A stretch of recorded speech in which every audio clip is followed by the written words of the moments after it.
Hello, everybody. Welcome to a bonus episode with the Crime and Coffee Couple. My name's Allison. My name's Mike. And my name's Reese. So today we are finally doing our Ask Us Anything episode, and we have requested our lovely 12-year-old Reese to moderate and be our host. Yeah, so if she screws up, we apologize in advance.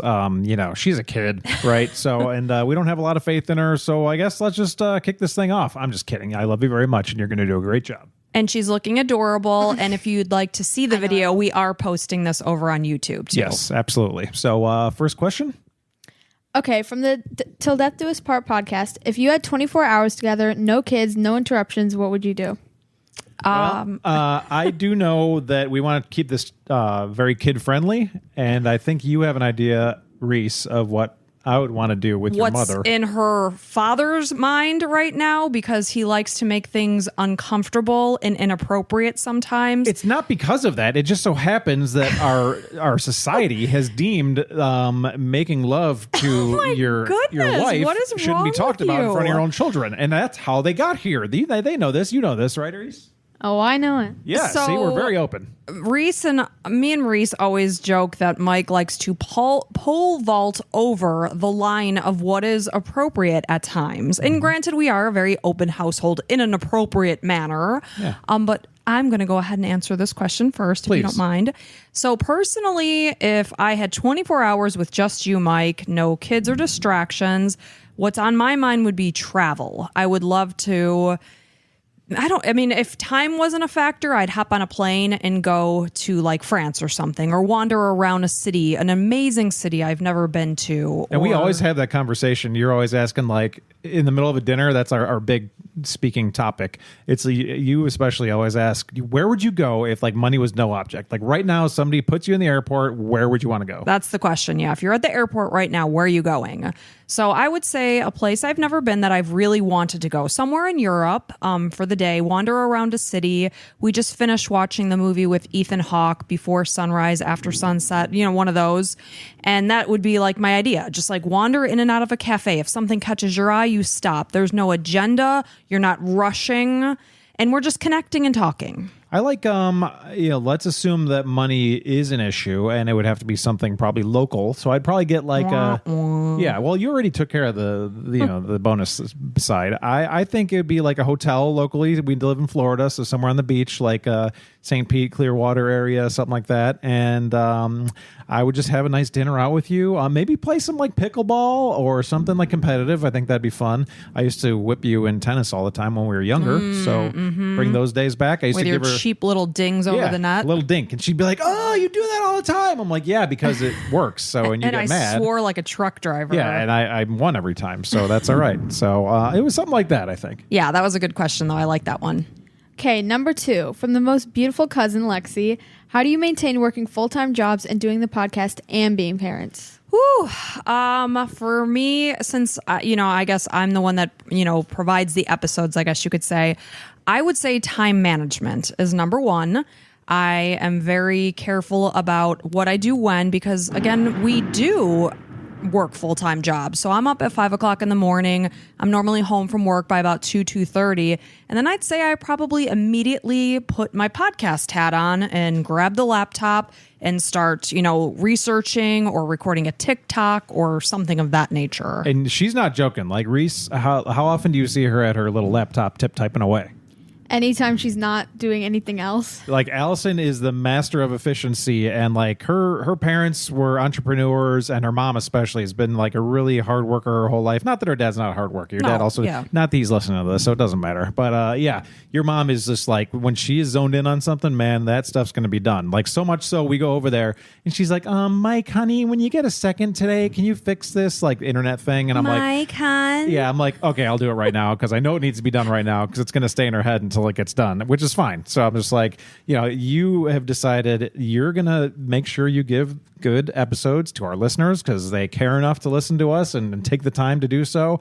And, also these victims deserve respect. So, 100%. Yeah. Now on the flip side, I don't do much besides, I guess, a couple hours of video editing, and it takes me about 10 minutes to edit the audio side of things, maybe 15 minutes. I don't know. Well, you're the back of the house, the work people don't see, that I could not do this podcast without you, because I don't have a clue of what goes on the computer. Yeah, like where it's hosted, or if I died, if we just stop, it's probably because I died. Just so you guys know. Yeah, the podcast is just going to shut down Allison's for the gonna be time like, being. I mean, there's passwords, but I don't know where they are. I don't know how to do this. Yeah, so she'll try to come through with some kind of message for you guys if that happens, but just know that I'm dead if that happens. So I get hyper focused. I'm very organized. I'm not trying to toot my own horn, but there's a lot going on. I'm juggling a lot of balls. And first and foremost, I have to say, yes, I am a dietitian. I am a podcaster, but my number one role is my family, truly.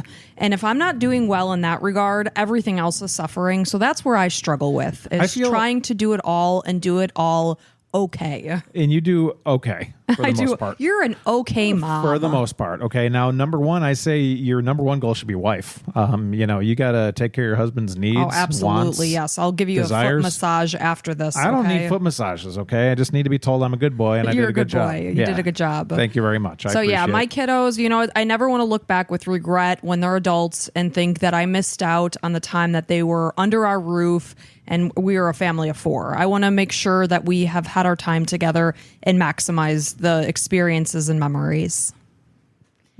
Number 3, the Daily Bee and Ava the White. How did a teenage romance grow into a long-lasting relationship? What is the secret of your long marriage? So if you're new to our podcast, if you don't know much about our background, Mike and I met when we were 16. My girlfriend picked me up one random day. I was working for my parents. They owned a business. And we were driving, and I'm like, where are we going? She pulls into this place. I'm like, what the heck is this? It's a bagel shop. She's like, we're going to apply for a job. And I was like, I don't need a job. She's like, yes, we're going to work together. It was not yet open, so we applied. I got hired, and boom, I met Mike Pernecki. Yep. And my friend and I, similarly, I was sick of asking my parents for money all the time. You're like, hey, Dad, can I get $20 to do this? Or, get some food this weekend. Not that they ever even told me to go get a job, but I was just like, I just want to make it so I can do my own thing.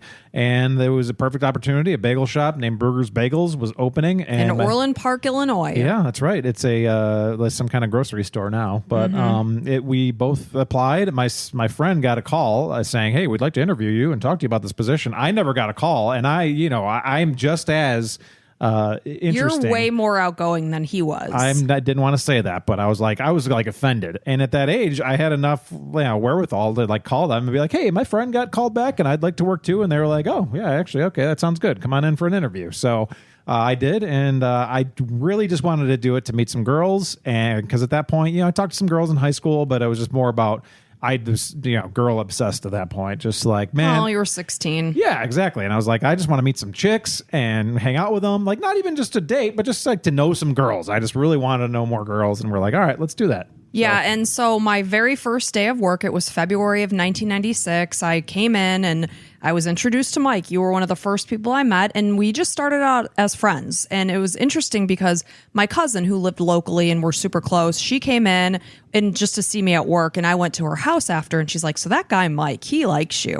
And I was like, no, he doesn't. I'm like, I don't even know him. Yeah, she doesn't know what she's talking about. Like, I liked her as a human being because she's a lot of fun and bubbly and fun to talk to and all that stuff. I wasn't romantically interested in you at that point just yet. Yeah, so we were friends for a handful of months, very close friends, and I think that's just how it's always been. Like, we've always really just liked each other as humans. Like, we respect each other. We make each other laugh. If I'm having a terrible day, the exact thing to say to make me laugh so hard, I basically pee in my pants. Wow, I don't know about that. Maybe back in the years ago, but now you might get a little small chuckle. You made me pee in my pants last week. Oh, okay, good. It's as long as you're still peeing in your pants, I guess we're in a good spot. So I think the number one thing is truly liking each other. Kindness and respect are top for me. And I love to make a point because people ask, because we've been married for a while and high school sweethearts is pretty rare, but people will say, like, how do you do it? And it's like, it's nothing secret. It just so happens, I think, that we are lucky so far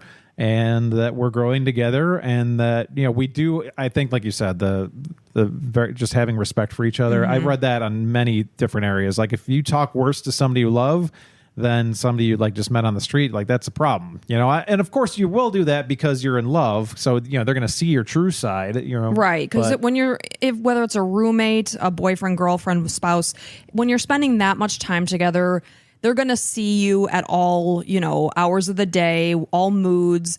but it should never come down to you're speaking to a stranger on the street with more kindness than your spouse. Now, are we going to snap at each other every now and then? Yes. Sure. But generally just trying to be kind and respectful of one another. You know, those butterflies are going to fade away after a time. Oh yeah, long gone. And you have to make each other laugh and, you know, be each other's biggest cheerleaders in life. Like Yeah. if something happens to me or I see something beautiful, the first person I want to share it with is Mike. Yeah, likewise. And we're lucky in that area. So so far so good. Who knows what's going to happen 10 years down the road? But you know, I guess check in on us. then. Yeah, and we're usually on the same page with parenting. Like if I'm about ready to lose my mind, I'm at my wit's end, you're the sane one. If you're losing your shit, excuse me, Reese, I'm so sorry. Oh my goodness. Then I'm the calm one. Somehow we just seem to balance each other. Even when the kids were like babies, like I would just be like, "All right, I've had enough." And you'd be like, "Mike, all It's right, okay, we got this." And that's not you at all. Like you are never the level-headed one, you right, know? you're the calm one in this relationship. So it's almost like if you witness that, you're like, "Oh man, somebody's got to step in." Somebody's got got to be the level-headed one here. So I just think we just don't take life too seriously. We make each other laugh.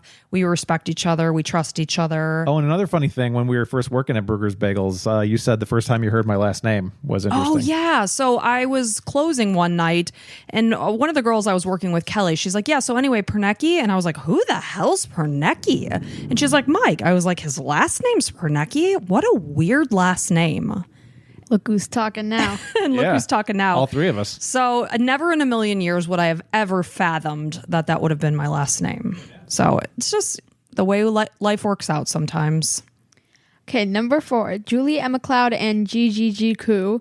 What made you two decide to deliver podcast, and how did you become podcasters? Well, I'll let Mike answer this one first because he was the initial podcaster of the two of us. Yeah, so my whole life I've loved radio. I always be that kid that would call into radio shows. I would always first it started as like requesting songs on the radio. Then I'd start listening to like morning shows. I remember calling in and giving like a dirty joke to a morning show when I was probably like 10 years old Let's or hope 12. it was kind of clean. It was kind of clean. It was something to do with like lesbians or something. It wasn't any like degrading. It was just the opportunity to say lesbians. And so like I was like, hey, yeah, so like, the joke is blah, blah, blah, lesbians. And then the guy's like, who taught you that joke? And I was like, my dad. And I said his name on the air. Oh, Lord. And my dad like got calls that day from like, hey, Lenny, your kid called in and you that's told him that so joke. And he was funny. like, oh my gosh, you heard it. So it was a big radio show in Chicago at the time. And I've never heard that story. yeah, I have and I still have the sunglasses. They sent me sunglasses that said "Eat Me" on it. Oh my gosh, how appropriate. And so my dad would like wear those sunglasses. He was so proud of his son, like telling a joke. And so that I just loved it. I love the whole idea of radio. I don't know why. I've gone into studio before. My uncle took me into go see like one of the biggest radio shows in the afternoon. I don't know why. It was just one of those things. And I always wished, I look back and think, man, I could have gotten into radio and probably done that a little bit. But then I realized I wouldn't have the amazing life I have now with you and the kids. And, everything happens for a reason. I'd way rather have this than being traveling around and losing my job every 2 years and whatever. But I've always had that. And then my friend and I started one of the first Chicago Bears podcasts like 10 years ago or something. Yeah, you were like a pioneer. Yeah. Oh, thank you. So it was Joe Rogan and then us basically. That's how it went. And it was just a reason for us to BS and talk to each other for like an hour. And it was you guys lived in two different states. Yeah, it ended up us just talking and drinking and just BSing the whole time. Sometimes his friend would get so drunk he would like almost pass out. Like his wife would have to come in and take over. Yeah, it wasn't almost. She'd be like, "Hey, Mike, Nick can't come to the microphone because he was going to the bathroom," and I'd be like, "Hello, hello," and I would just be trying to fill like dead air, and he's like, "Yeah, he's sleeping." Sleeping. I'd be like, "Okay, well, I guess this episode's over because my friend passed out." So, and I didn't see him because he was in another state. So, yeah, so we ended that. I didn't want my friend to become an alcoholic. Yeah. So. And then in 2019, I think it was, you and I started a separate podcast just about married life and parents and living in the suburbs. It was called Basic Suburbia. And then that kind of just fizzled out. And then during the pandemic, I was working, I always had to work through the pandemic because I work in a hospital and, I'm covering the ICU and everyone's on a ventilator and nobody knows what's going on. And I kind of got by those stressful days by listening to true crime podcasts. And one of the bigger ones were taking like a hiatus. And I came home from work one random day and I was like, why don't we do a true crime podcast? It just came to me one day in the midst of the pandemic while I was driving to work. And what's so cool about that, similar to when I said, you remind me of your mom, I've always been waiting for something for you to take hold of something and really just like make it yours, because you have so much potential in you. Like as an entrepreneur, I was always coming up with ideas like, oh, why don't you do like your at-home dietitian business, or why don't you do this or And that? I was like, nah, I'm just not into it. Yeah, it just never took you. And I'm like, all right, well, maybe, that's all right. Because I saw that you have your mom in you and you have that like drive, but it just needed to be something you were passionate about.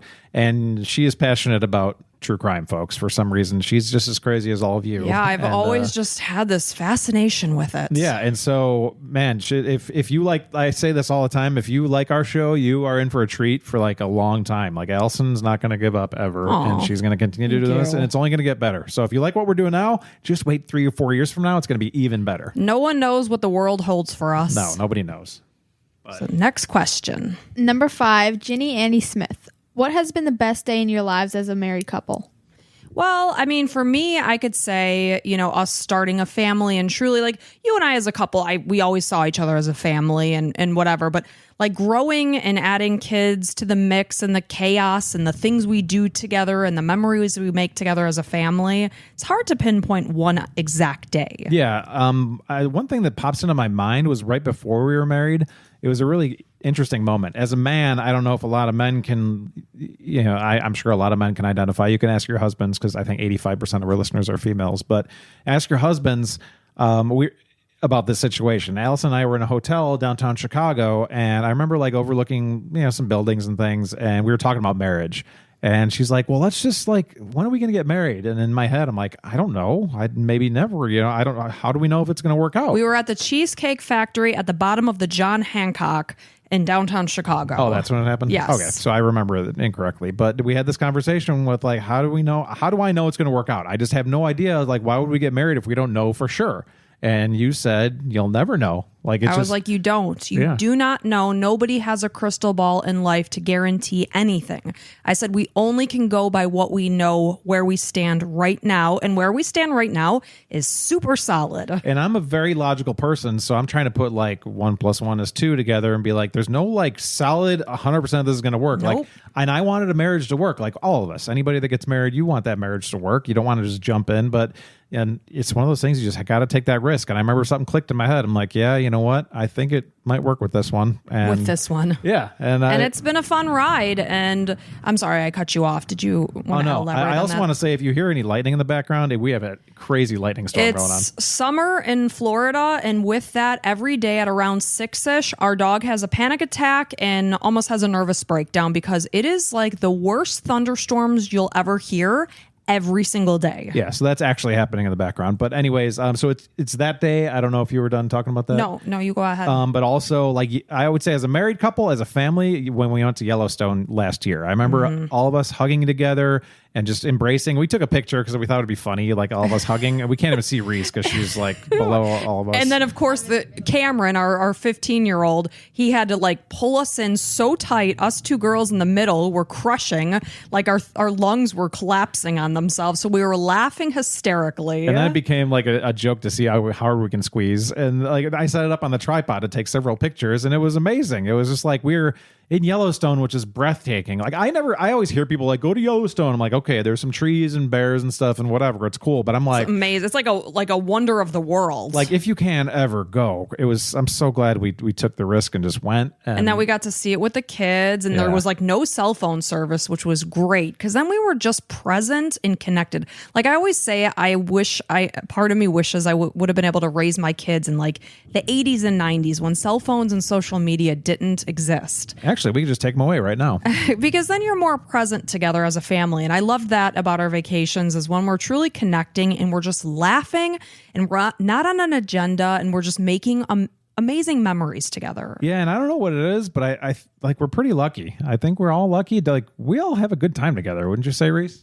I'd say so. Like we have a good time. We look around at each other sometimes, and it's just like we kind of like this. Like we're all laughing. We get and along stuff. well. Sometimes the kids want to murder each other. Yeah, but siblings do that. But I mean, besides that, like kids will be like, "Oh, teenagers, that's rough for you guys," and I'm like, "No, They're I'm really sure good it's, kids. it's pretty good." Like, But it's funny though when the two kids are pushing each other's buttons and just escalating, and I'm always like, "All right, guys, all right, this is not going to go I'm anywhere doing good." nothing wrong, and it's just him, and she goes towards me. Oh, you're so full of it. You're full of baloney. next Drives me crazy. Okay. Gabby Boyson, how do you separate the cases you tell from your personal life? Oh, that's a good question. So I guess you could say I have kind of two heavy roles. I work in a hospital. That's my full-time gig. And I am seeing people at work that are in their worst moments ever. You know, somebody themselves, they might be dying. They're making a decision for a loved one. And it's a very heavy situation. It's very sad and heartbreaking. And I try to be there and be empathetic for them. And then I come home and I read about the person's worst day ever in a true crime case. So it's like heavy on heavy. So I think for survival purposes, you just have to compartmentalize what you're seeing and hearing and reading. Otherwise, I wouldn't be able to function in life. Yeah, if I I guess- carried the grief of the world in my soul at all times, and trust me, I am a very emotional person. And I know I'm saying that. You guys have heard me crying on the podcast. I'm sure you figured that out. But I have to be able to separate it so that I can function and be a happy person in life and enjoy the days and hours that I have in this world. Yeah, I've never really thought that, you have it double because you're dealing with death every day at the hospital. And then you come in, you're researching, like you said, the absolute worst day in these families' lives, maybe ever in their lineage of their entire bloodline. And it's horrible. And I've told you guys before that I also compartmentalize things, and by compartmentalize I mean throw it away completely. Like, I will not remember a story at all from 2 weeks ago when Allison's like, oh, remember when we talked about Jane and this happened? I'm like, I might say yes, but I really nope, sure don't. Like, my brain's like, nope, we got rid of that 2 weeks ago here, Mike, so next one, just bring it up and we'll throw it away too. And honestly, the first time that happened, I thought you were kidding, because we say record on a Sunday morning, and then on Monday evening I was like, hey, with the blah blah blah case, you're like, what? Which one? I was like, the one that we did yesterday. And you're like, no, I don't know. I'm like, tell me more details. And I'm like, and I go into the details, and he's like, no, I don't know. And Yeah. I'm like, I thought you were joking, but then you explained it to me, and I respect that's your coping mechanism. And you were probably kind of worried at I was first, be like, he might have a new onset dementia. yeah, some stroke, whatever happening. I don't know, but yeah, it's just, I don't know what it is. I'm not trying to do it. It just happens. My brain's like, we don't need this anymore. Goodbye. Yeah, and for never a second do I take the cases lightly that I am researching and presenting, because I do respect the fact that I am telling a human being's story of the worst thing that has ever happened to them. So that is it's a heavy thing to do, but again, compartmentalizing is how we get by.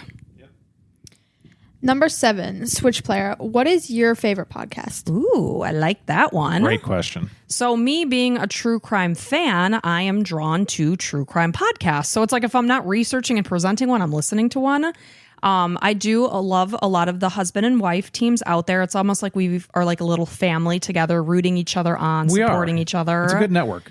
Till Death Do Us Part. They were our first question that you read today. They're our besties. I'd say they're our podcast besties. I would like to meet them someday, but they keep skirting us. So yeah, I mean, They're whenever giving you us guys the are ready. cold shoulder. Yeah, whatever, guys. And then True Crime Couple, I listen to them religiously. Crime Salad, I listen to Sword and Scale. I love that show. It's so well done. I don't listen to true crime, but I do love Sword and Scale. That dude, Mike, he's got talent. Like, he is, you can tell he's like an audio engineer or has been in the business for a long time. That's an amazing show. He does get very opinionated sometimes on things. Maybe but he offends some people. Yeah, and that's okay. He sticks with it. He's so, hilarious. Yeah. And then what about you, Mike?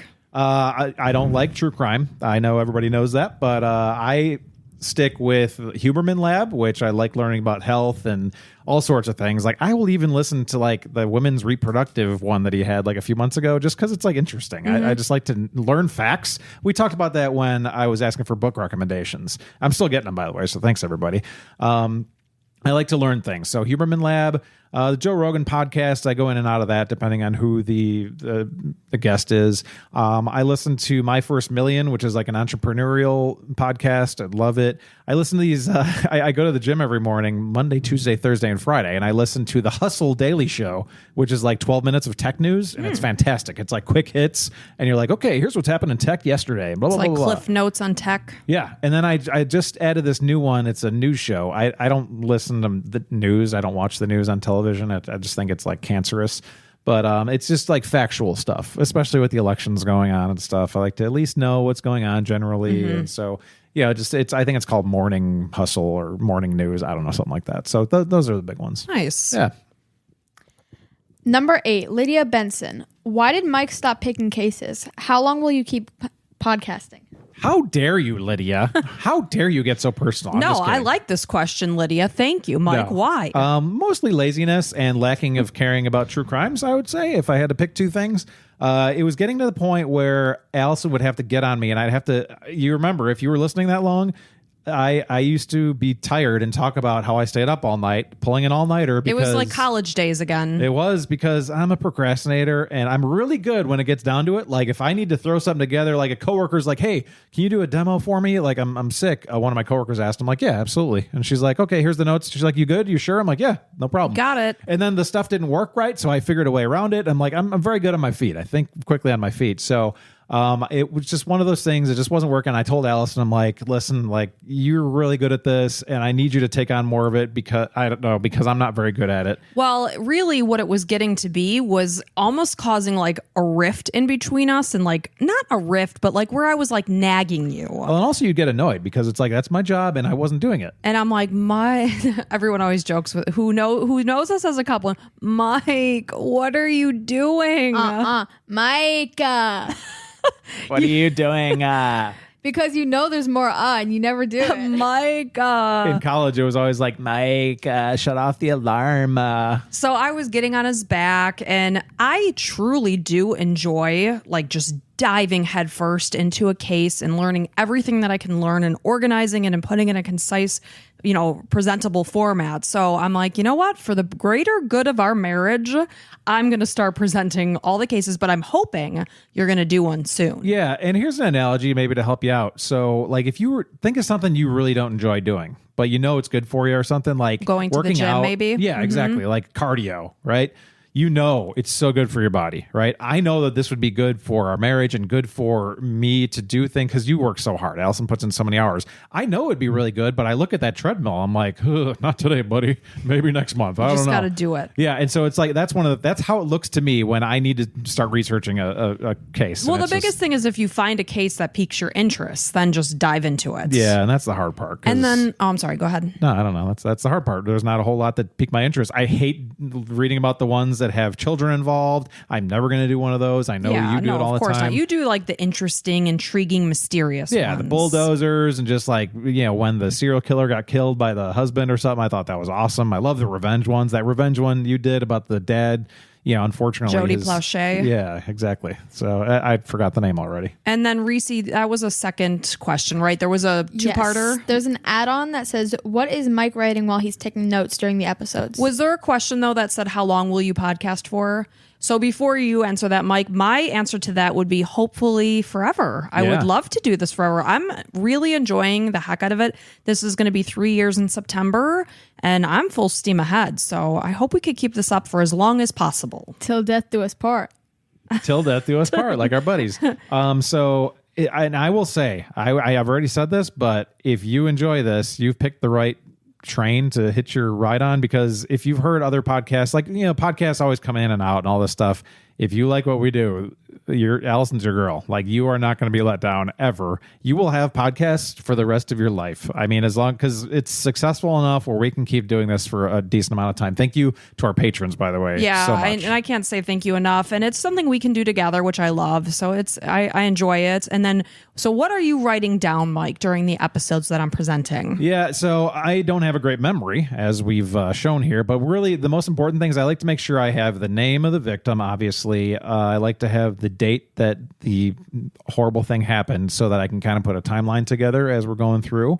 I like to write down siblings and fathers, mothers, boyfriends, anybody who's like interesting in the story, and I'll like underline them, or I have this like little method that I do with like trees and stuff and how they're related, and in case I need to reference them. I don't want to get the names wrong. You know? are pretty darn good, I have to say. You've impressed me many a times where I'll throw a random name and then you'll loop back around and remember that person. Oh, I'm not remembering. It's all written down. Well, right, because of the method that you use. Yeah. It's working. So like there was like, if you listen to all of our episodes, we don't edit out a whole lot. Like there'll be times when I might say something like years maybe a year ago or so, and I might be like, oh, so where did Jim come in? And you were like, that's the brother. And ever since then, somebody was like, what are you, an idiot, now listen to your wife? And I'm like, yeah, actually, that was really stupid of me. So, Well, sometimes, it's a lot of names being spewed out, and that's why writing down is important. yeah, and especially like the really, really sad ones, like I said, with kids and torture and stuff, like my brain will actually physically shut off and I can feel it getting hot.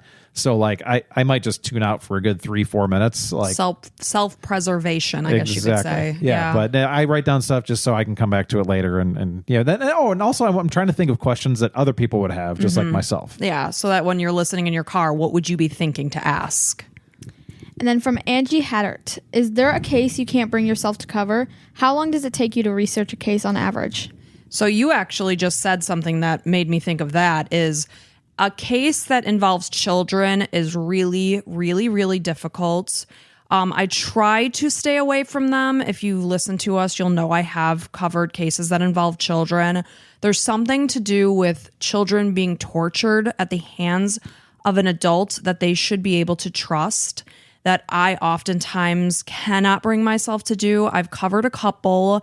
It's brutal. It guts me to my core, so I do try to stay away from those. Yeah, anything with extreme torture and like where the groups come together and think this is okay. Like, what's that girl's name? Sylvia Likens? Sylvia Likens. That's like one of the worst known cases ever. And I think every true crime podcast has covered it probably at some point, but maybe not. I don't know.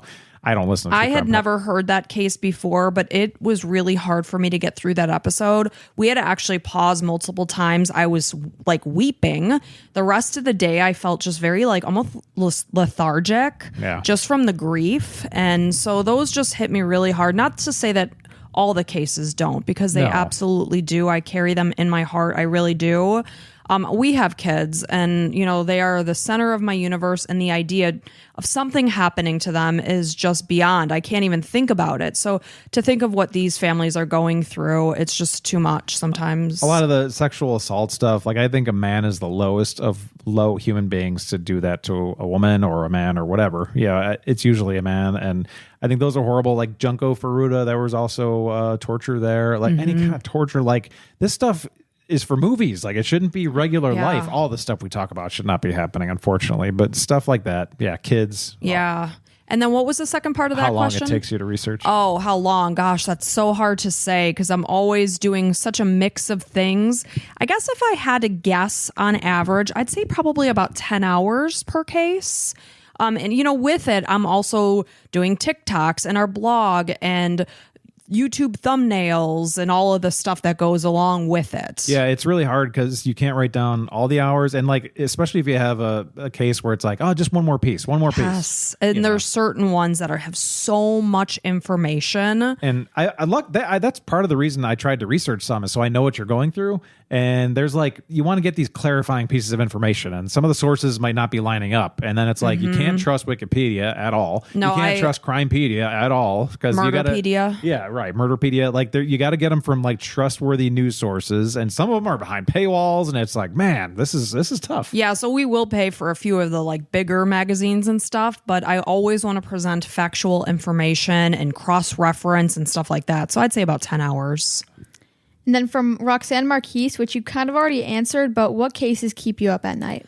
For me, it's a lot of the home invasion cases. That is like my biggest fear in life. I will tell you that. There's something about our home in that you have this sense of safety. Like, this is my safe space. And there's something about somebody coming into that safe, serene space and doing something that scares the crap out of me. And I reference in my mind, the Idaho State case where that Brian Kohlberger went into the girl's apartment. There was a boy there too, but that one gave me terrible nightmares. I had probably nightmares several nights in a row. He left a knife in one of the girls that he murdered in the bed. He left the sheath, the casing for it. And I had this dream that he was crawling on our bedroom floor in our room. And I woke up and I was like convinced he was in there. So those cases really get to me. Yeah. And I always worry, since we're in the true crime world, there could be somebody that's like didn't like how I talked about him, because I talk some bad stuff about some of these people because they are human sex garbage. So they might be out for like, I'm going to get him or whatever. And it's like, well, nothing I can do if that happens outside of protect my family. So yeah, people might ask you like, would you be afraid to like kill somebody? I'm like, if my family is at all threatened, not only will I not have a problem killing somebody, I will like enjoy watching them bleed on the floor. Sorry, your Reese, father is you shouldn't be hearing morbid. this, but I mean that it will almost bring me joy to know that I reduce this person to not be a threat anymore. Like I don't ever want that opinion. I never want to have that opportunity. No, let's hope that would never be something we'd have to think about. We've got proper checks and balances in place. So, and then the other thing is anything involving kids that are approximately in the age range that our kids are. Like today, our daughter and I were sitting together at Starbucks. She was sitting next to me and I was reading a case about a 13-year-old.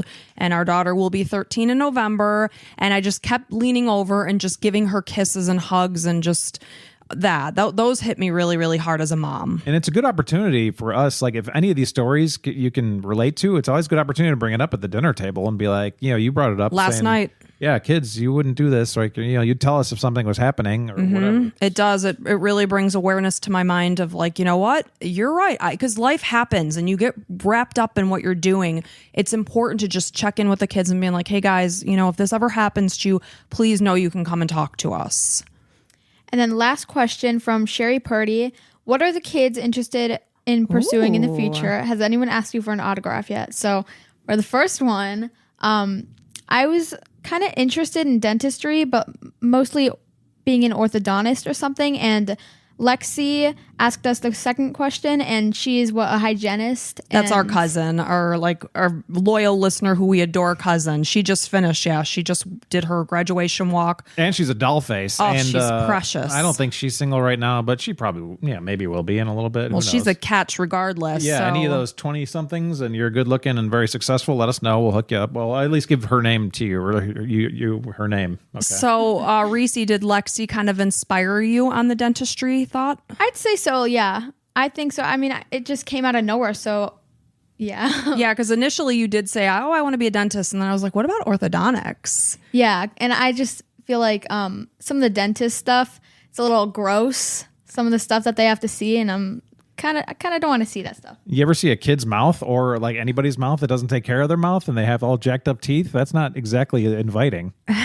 No, but dentists have to deal with like different kinds of cases of every teeth thing. And you're like artsy, like she really likes art and stuff like that. I think it'd be very calming and stuff to kind of get rid of like plaque and fill a cavity. Well, if you're an orthodontist, you're focusing on braces. Yeah. Oh yeah, right. So I guess like making sure that those teeth come back together and creating that work of art. But yeah, Reese is very artsy, and you were actually in your 5th grade whole class of elementary school. You were picked as like the art student of the year. And her artwork was picked of all the 5th graders to sit in the county courthouse in our county, which is a huge county. So pretty impressive young lady we have on the air with us right now. Toot, we're tooting her horn. And then what about your brother? Yeah. What does your brother want to do? So he hasn't set his foot down like immediately, like for sure. But I know he talks about wanting to own a business of some sort. And I know he likes YouTube and stuff and gaming. I don't know. And he loves sports. Yeah, I mean, ideally, if he could pick something, he'd want to be a baseball player, probably like a pitcher in the major leagues. But I'm always like, all right, well, let's assume Let's say that plan may not B. happen. Not assuming, but just maybe it won't happen. Like there's a possibility you might not be a major league baseball player. So what would you fall back on? Yeah. So, and what was the second part? Has anyone asked you for an autograph yet? No. Nobody has asked us for our autograph. We have had one listener say they did see us in public when we were back up at our hometown of Orland Park. We were at like a forest preserves. It's like these old toboggan slides where you go up the staircase. People go there for exercise because the slides are shut down. It's called Swallow Cliff. And she had posted, I saw you guys there, but I didn't want to interrupt you because you were there with your daughter and whatever. But no, we are not to that status yet that anyone has asked us for an autograph. And trust me, we're not a big deal. We're just a couple of dorks hanging out here telling stories. And really, like the main feature is these horrible stories. We're not anything special. We're just trying to do our people. best. We're just people. And I always have to laugh if someone's like, oh my gosh, I'm fangirling over here. I can't believe you responded to me. I'm like, oh my gosh, if you only knew how just normal we are over here. Like, we don't think we're cool in any way. We have to look at each other when we wake up every every day, and it's not a pretty sight. I mean, you're a very pretty sight. Well, thank you, Mike. But You're I'm sweet. not. Reese Yeah. is beautiful. Allison has to see me come out of the shower all the time. That is horrifying. So Don't make our daughter picture that. Well, she doesn't want to have nightmares tonight. She's going to have a sleepover with her friend. full circle. This is the circle of life. That's how it happened. Circle of life. Yeah, it absolutely is. So Well, yeah. Reese, Elizabeth, we appreciate the heck out of you, and thank you for being the hostess with the mostess. Yep. We appreciate all of you being here. Thank you for sending in your questions. And if we didn't get to your question, we plan on doing this every now and then, Yeah. maybe every several months, handful Something of fun. months, something like that. And just thank you guys so much for being here. We are enjoying this little venture of ours, and we wouldn't be doing it if it wasn't for you. So thanks again. And Reese, anything to add before we sign on off? I had fun here, and I do this again anytime. So. Oh, well, you were great. Thank you. And until next time. Bye.